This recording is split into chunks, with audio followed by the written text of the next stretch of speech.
బాగా పన్నీర్ అనేది మంచిగా ఎగుతూ ఉంది. ఎంత బాగా ఎగుతుందో చూడండి. ఇదైతే దోశలో మంచిగా పిల్లలకి కొంచెము పచ్చిగా పాల వాసన రాకుండా ఉండే దానికోసం నేను ఇలా దోశ పెనం మీద వేయించుకున్నాను. నెక్స్ట్ ఇది తీసి మళ్ళీ అసలు దోశ ఇప్పుడు పన్నీర్ అయితే తీసేసాను పక్కకి.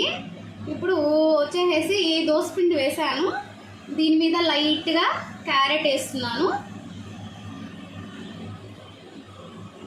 ఎందుకంటే ఇలా పిల్లలకి చేసి పెట్టామంటే వాళ్ళకి చాలా హెల్తీ.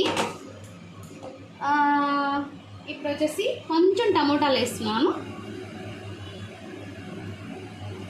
ఇది బీన్స్, కొత్తిమీర, ఉల్లిపాయ,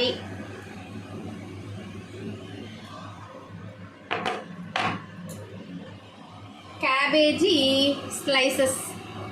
మా బాబు సన్నగా తరుగని చెప్తే మా చిన్న బాబు చాలా పెద్దగా తరిగేసాడు. నెక్స్ట్ ఇప్పుడు వచ్చేసాం గోల్డెన్ కలర్లో పన్నీర్. ఇప్పుడు ఈ పన్నీర్ని మనము ఎలా చేద్దామంటే సన్న సన్న మంచి మనకి పిజ్జా దోశ రెడీ అవుతుంది. ఇక్కడ ఒక్కటి వేయలేదండి. ఏమీ లేదంటే చీజ్ అనేది మనం వేయలేదు. మరీ చీజులు ఇవన్నీ వేస్తే మరీ ఫ్యాట్ ఎక్కువైపోద్ది కదా మళ్ళీ, అందుకని అలా లేకుండా కంప్లీట్ పిల్లల కోసం హెల్తీ పిజ్జా దోశ అంటే నేను పెట్టిన పిజ్జా దోశ దీని పేరు. ఇప్పుడు లైట్గా వచ్చేసేసి మనము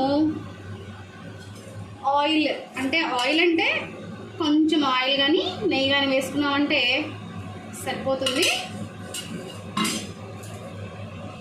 ఇప్పుడు వచ్చేసి కొంచెం లైట్గా గరం మసాలా అనేది చల్లుతున్నాను.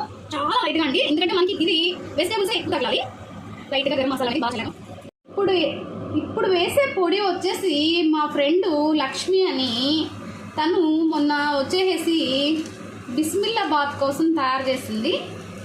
ఈ పొడి చాలా చాలా టేస్ట్ కానీ చాలా స్మెల్ కానీ, ఈ పొడి ఎలా చేసేది మళ్ళీ మీకు చూపిస్తాను. ఈ పొడి కూడా లైట్ ఫ్లేవర్ కోసం చల్లుతున్నాను నేను. అసలు ఈ దోశ తిన్నామంటే సూపర్ టేస్ట్. నెక్స్ట్ టేస్ట్ కాక పిల్లలకి చాలా చాలా హెల్తీ. ఈరోజు మా చిన్న బాబుకి హాలిడే కాబట్టి ఈ స్పెషల్ దోశ తయారు చేస్తున్నాను. దానికి మనము ఈ దోశకి మొత్తము డెకరేషన్ లాగా చేసేసాము. ఇది కొంచెము మనకి అన్ని కొంచెం ఉడకాలి కాబట్టి ఇలా మూత పెట్టేసాము. చూసారా నా పిజ్జా, స్పెషల్ పిజ్జా దోశ ఎంత మంచిగా ఉందో.